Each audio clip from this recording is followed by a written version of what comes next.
حضرت مولانا خلیل احمد سہارنپوری رحمۃ اللہ علیہ نے براہین قاطعہ میں ایک بات لکھی ہے کہ ایک شخص کو خواب آیا تھا اور اس نے خواب میں دیکھا کہ نبی پاک صلی اللہ علیہ وسلم اردو میں گفتگو فرما رہے تھے. تو آپ نے پوچھا کہ اس نے پوچھا کہ یا رسول اللہ یہ اردو میں کلام آپ کو کیسے، تو آپ تو عربی ہیں. فرمایا جب سے علماء مدرسہ دیوبند سے ہمارا معاملہ ہوا ہے ہم کو یہ زبان آ گئی ہے. اعتراض کیا کرتے ہیں کہ دیکھو جی دیوبندی یہ کہتے ہیں کہ رسول اللہ صلی اللہ علیہ وسلم نے اردو زبان، نبی پاک صلی اللہ علیہ وسلم نے اردو زبان دیوبندیوں سے سیکھی.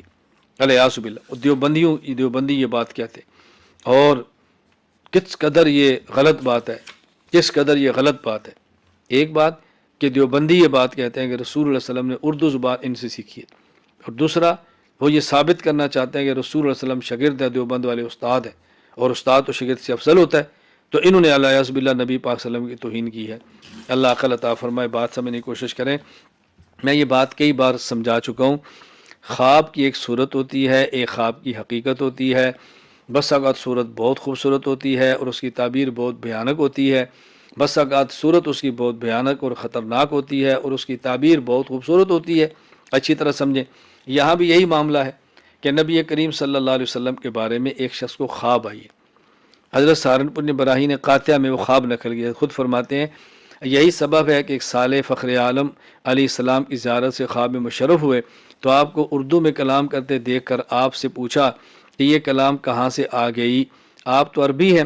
فرمایا جب سے علماء مدرسہ دیوبند سے ہمارا معاملہ ہوا ہے ہم کو یہ زبان آ گئی. یہ حضرت کی عبارت. اب اس کی تعبیر کیا ہے؟ تعبیر بھی حضرت مولانا سہارنپور نے خود دی ہے، اور تعبیر نہیں بیان کرتے، خواب بیان کر دی. حضرت فرماتے ہیں تعبیر اس کی ہے علماء دیوبند اور مدرسہ دیوبند نے آپ علیہ السلام کی زبان یعنی علم حدیث کی جو خدمت اردو زبان میں سر انجام دی ہے زمانہ اس کی نظیر پیش کرنے سے عاجز ہے. پھر سہارنپور رحمہ اللہ اس پر اللہ تعالیٰ کا شکر ادا کیے. یعنی اس کی تعبیر کیا ہے کہ رسول اکرم صلی اللہ علیہ وسلم جو اردو زبان میں بات فرما رہے ہیں، یعنی آپ کی جو عربی زبان میں احادیث ہیں اس کو اردو زبان میں علماء دیوبند نے منتقل کیا ہے، اور اتنا کام کیا ہے کہ جس کی مثال دنیا نہیں پیش کر سکتی.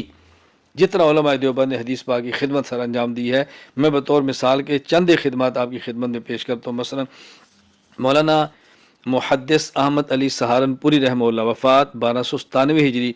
آپ نے صحیح بخاری کا حاشیہ لکھا ہے جو 25 پاروں پر ہے اور پوری شرح ہے.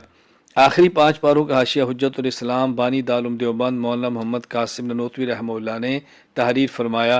حضرت کی وفات ہے 1297 ہجری. تو دیکھو حضرت نے بھی اور دونوں نے مل کر پوری بخاری شریف پر مکمل حاشیہ لکھا. اسی طرح قطب الارشاد مولانا رشید احمد گنگوہی رحمہ اللہ تعالی، وفات 1322 ہجری. حضرت نے الکوکب الدری علی جامع ترمذی، اللہ اکبر. یہ حضرت رحمۃ اللہ علیہ کی بہت بڑی خدمت ہے، بہت بڑی خدمت ہے حضرت کی، بہت بڑی خدمت ہے. اچھا اسی طرح شیخ الہند مولانا محمود حسن دیوبندی رحمہ اللہ، وفات 1339 ہجری نے ترمذی پر حاشیہ لکھا ہے. امام الاسر علامہ محمد انور شاہ کشمیری رحمۃ اللہ علیہ، وفات 1352 ہجری. آپ کی جو تقریر ہے شرح بخاری کی فیض الباری کی صورت میں لکھی ہوئی موجود ہے. زبدۃ المحدثین مولانا شیخ خلیل احمد سہارنپوری رحمہ اللہ، وفات 1340 ہجری. آپ نے سنن نبی داؤد کی شرح بذل المجہود لکھی ہے جو بہت بڑی شرح ہے، اور یہ مصر میں تو 20 جلدوں میں چھپی ہے. اسی طرح شیخ الاسلام حضرت علامہ شبیر احمد عثمانی رحمہ اللہ فتح الملم یعنی شرح صحیح مسلم لکھی ہے، جس کا تکملہ شیخ الاسلام مفتی محمد تقی عثمانی صاحب نے 6 جلدوں میں فرمایا. اسی طرح علامہ شبیر احمد عثمانی رحمہ اللہ کی فیض الباری شرح صحیح بخاری موجود ہے. شیخ التفسیر والحدیث مولانا محمد ادریس کاندری رحمہ اللہ، وفات 1394 ہجری. التعلیق الصبیح علی مشکات المصابیح موجود ہے. راس المحدثین عمدۃ المحققین مولانا ظفر احمد عثمانی رحمہ اللہ، وفات 1394 ہجری. الہ السنن 22 جلدوں میں موجود ہے. حضرت علامہ سید محمد یوسف بنوری رحمہ اللہ تعالی 1397 ہجری.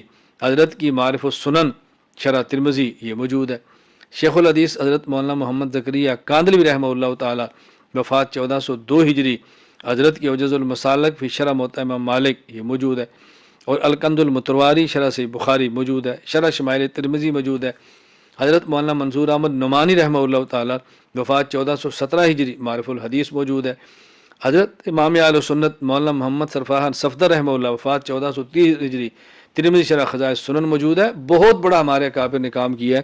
میں جس قدر اللہ تعالیٰ کا شکر ادا کروں کم ہے کہ میں نے اسارت اور قید کے زمانے میں شمائل ترمذی کی شرح زبدۃ الشمائل کے نام سے تحریر کی ہے، وہ بھی موجود ہے، دارالعلوم دیوبند کی تقریض کے ساتھ چھپ کر آ چکی ہے. میں صرف یہ گزارش کر رہا ہوں کہ ہمارے اکابر نے الحمدللہ اس پر کام کیا ہے. باقی رہا یہ اشکال کہ دیوبندیوں نے خود کو نبی علیہ السلام کا استاذ کہہ دیا ہے، حضرت صلی اللہ علیہ وسلم کو شاگرد کہہ دیا ہے. یہ ماحول اور عرف اور سوسائٹی کی گفتگو نہ سمجھنے کا نتیجہ ہے جو بندہ ایسی بات کرتا ہے. کیوں؟ ہمارے ہاں ماحول میں جب یہ بات کہی جاتی ہے تو اور محاورات میں بات کہتے ہیں، اس کا معنی قطعاً یہ نہیں ہوتا کہ فلاں شاگرد اور فلاں استاد ہو گیا. مثلا کوئی شخص ترکی میں ہے، ترکی بولتا ہے، کہتے ہیں بھی آپ کو ترکی بولنا آ گئی. کہ جب سے آپ سے سلام دعائیہ آنا جانا ہوا ہے تو ہمیں ترکی آ گئی ہے. کوئی بھی نہیں کہے گا کہ ترکی استاد ہے اور یہ شاگرد ہے. کسی آدمی کو ہندی زبان آ گئی، بھائی آپ نے ہندی کب سے بولنا شروع کی؟ بھائی جب سے آنا جانا ہوا ہندی زبان بھی سیکھ لی ہے. کوئی بھی نہیں کہتا کہ اس کے استاد بنے کہ اس نے ہندی زبان سیکھ لی ہے. میں گزارش کر رہا ہوں محاورات میں اس کا معنی استاذی اور شاگردی نہیں ہوتا. محاورات اس کا معنی شدت تعلق ہوتا ہے کہ ان کا آپس میں تعلق اتنا گہرا ہے، تعلق اتنا مضبوط ہے کہ اس تعلق کی وجہ سے دوسرے کی زبان بھی ان کو آ گئی ہے. یہ نہیں مانا ہوتا کہ استاد اور شاگرد بن گیا ہے. تو بات سمجھنے کی کوشش کریں. اللہ تعالیٰ میں بات سمجھنے کی توفیق عطا فرمائے.